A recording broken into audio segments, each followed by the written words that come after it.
Hello and welcome once again to the Forward Compatible Podcast. This is episode 89, part 1 for October 20th, 2013. My name's Tony. I'm joined, as always, by my fellow podcasters, Mossies, Bryan, and our friend Jack O'Lantern. He's having a little trouble nowadays. He's kind of dying. Yeah.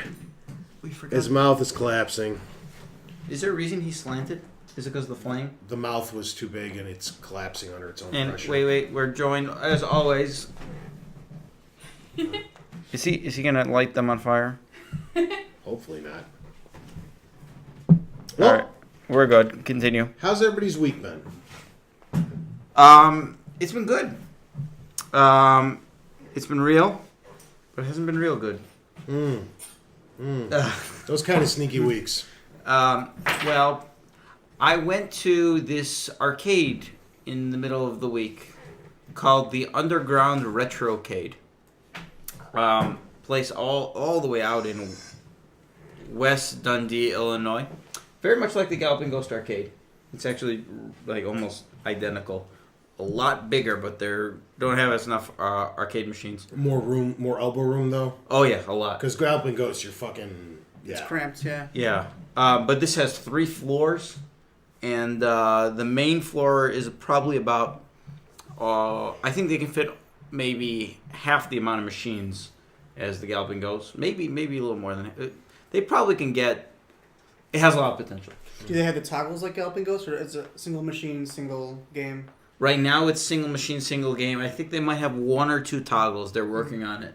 I was talking to the guy, the owner, and they have a lot of space, but he still wants to go the direction of the toggling just for obvious reasons of space saving and electricity saving and all that.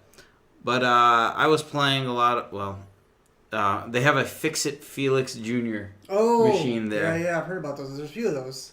Well, I was talking to the owner. It's a little weird because the game was a flash game that you can play on the internet, but somebody created a actual game based off the flash game, which is almost identical, virtually identical, and it plays as an arcade cabinet type game, and it's awesome. It's a lot of fun.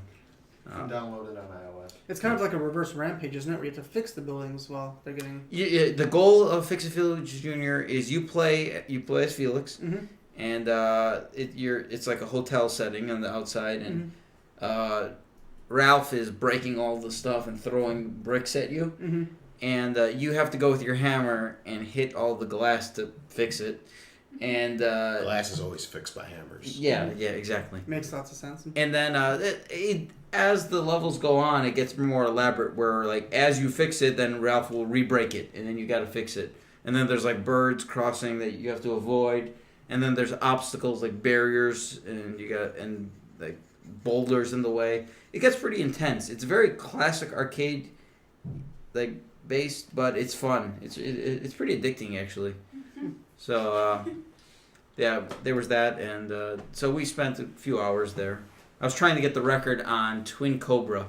It's another classic side up scrolling shooter.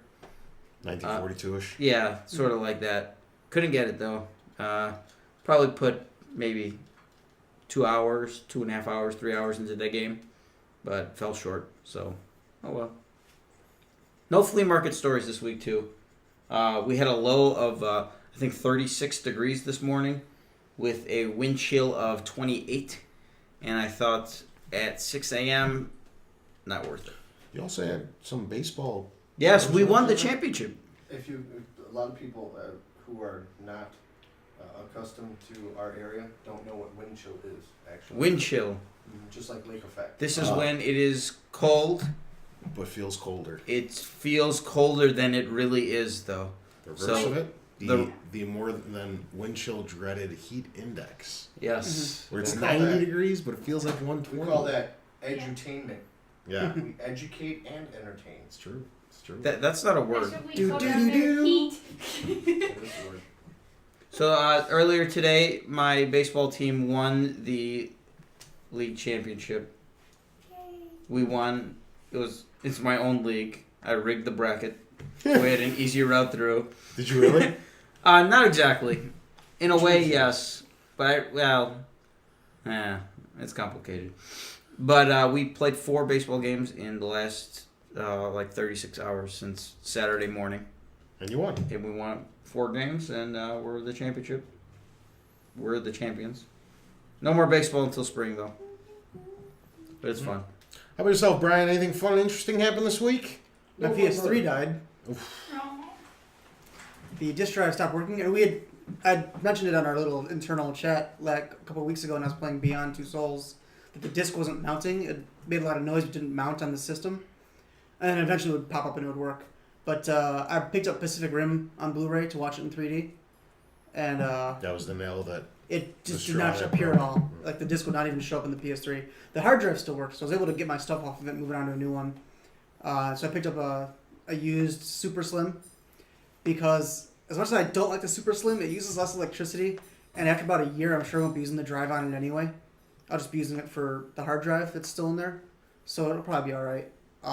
That's not the brand new one, right? The Super Slim is like the brand new one. Oh, the one with the classic sliding cover. Oh, that's one I got. Yeah, I don't like it. It looks fragile. Yeah, it's cheaply built.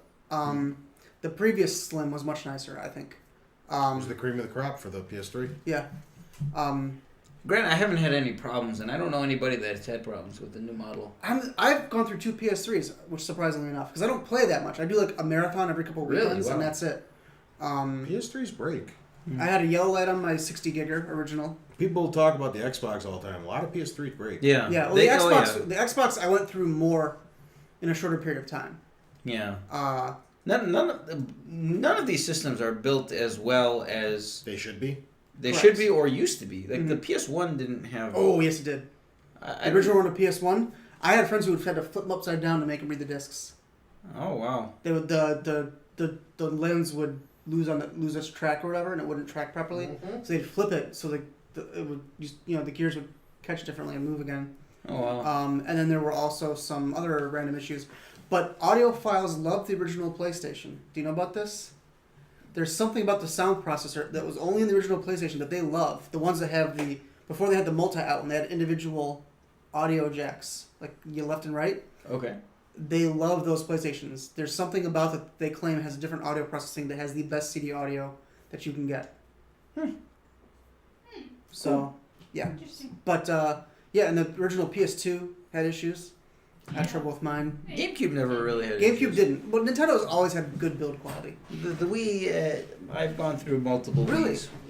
Mine didn't, but I didn't use my Wii that much. Well, I think the Wii problems were more my fault than the Wii's Oh, okay. You fault. dunk them in your fish tank, and you're like, why doesn't this fucking work? No, quick story. So my Netflix was having trouble connecting every single time I turned on my Wii. I don't know why. Throw your Wiimote at it. No, so I had this brilliant idea of, my problem is not that Netflix won't work. It's just not connecting initially. Mm-hmm. So why don't I just connect and just never go unconnected? Mm-hmm. So my Wii was on for about, I think, 75 straight days without being shut off. And one day I showed up and it wasn't on anymore. Mm-hmm. And it had overheated. And I could still turn the Wii on, but now it moved at a complete snail's pace. And, I'd click a game and it took, 45 seconds for the screen to pop up. The title, That's surprising because the Wii was lower power and lower heat in general. well, like I 75 said, it was 2.5 months.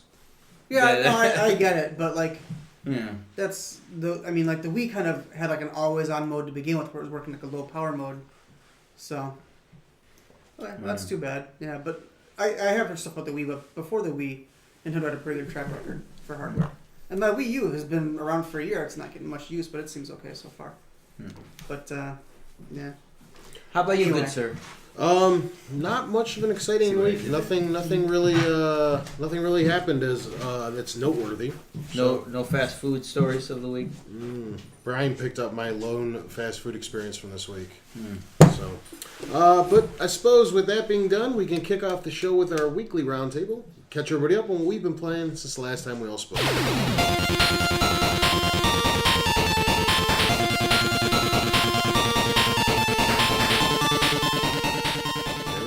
Touched on a bit of it at the arcade, but Yeah. anything else happening? A lot of Pokemon. And I'm like, Pokemon's coming out the yin yang. yeah, I'm 45 hours or so into Pokemon X and Y. I like it. It's fun. It's real. It's fun. It's not real fun. I used that a few minutes ago. You did. Yeah. It's all right. You should Sorry. use it one more time before the podcast is over. I will. Mm. I will. It's the same as classic Pokemon, but like to core Pokemon fans, they're gonna play Pokemon X and be like, "Wow, there's so many changes." To casual Pokemon fans, they're gonna be like, "This is the same style of game that they've done for the last 15 years," and both of them are right. So it's fun though. I enjoy it. So I'm gonna be battling competitively. Well, not really competitively, but I'm gonna be live streaming online Pokemon battles once I finish the game very soon, probably starting next week or so. So I'm looking forward to that. Very cool. Against fans too, live, and they can chat. You're gonna get your ass So kicked. let us know. We'll text them if you guys want to play them. Yes. Yes. Cool. I picked up Rogue Legacy, which is a lot of fun. It's kind of a roguelike with a platformer style. So basically you play as like multiple generations. Think if you've ever played Infinity Blade also, it's got a similar style to it in terms of the concept where Isn't it an iPad game? it's an iPad game, yeah. Basically you play as the lineage of a character. So you start the game, you play as whatever, the first person in the family. That person dies and their heir continues on. And you can choose from 3 heirs each time you die.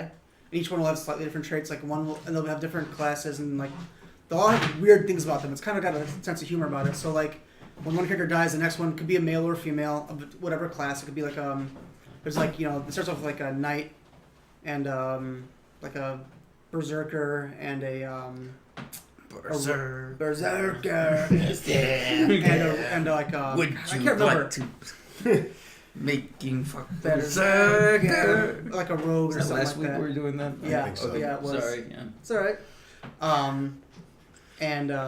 So as you progress, you gain money to buy new classes and new skills, and over time your character becomes strong, not because of the lineage necessarily, but because you've been building up this empire, kind of a thing.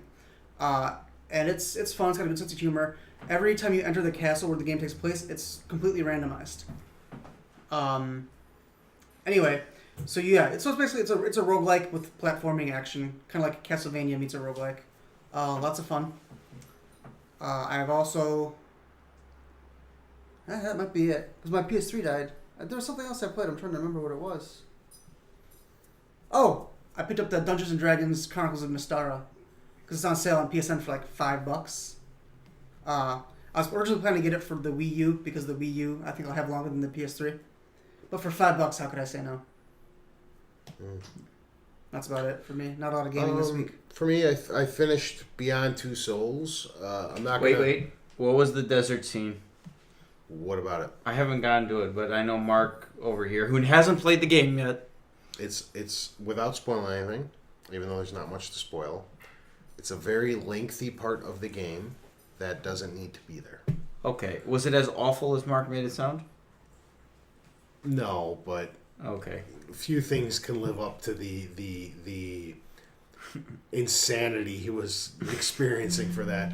A little teasery type thing. Me and Bryan a few hours ago. I'm not sure when it'll be posted, but Sometime in the next month. yeah.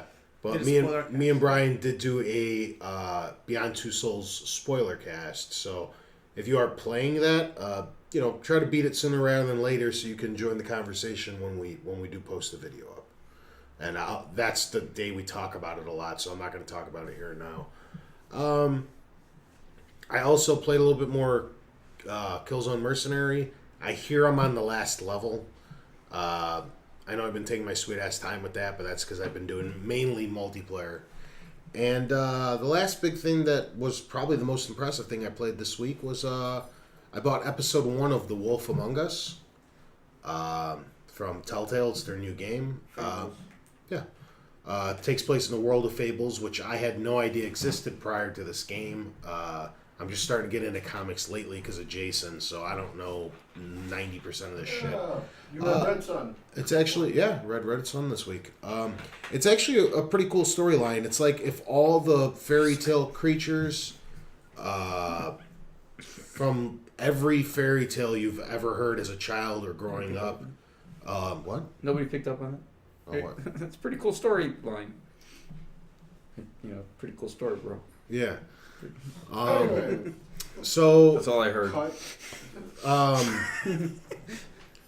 So like it's like if every fairy tale character you've ever heard of, from childhood stories all the way through more mature themed teenage stories and everything, all the main characters leave their little area of Fabletown and kind of get centered in this part in somewhere in New York. I think it's the Bronx.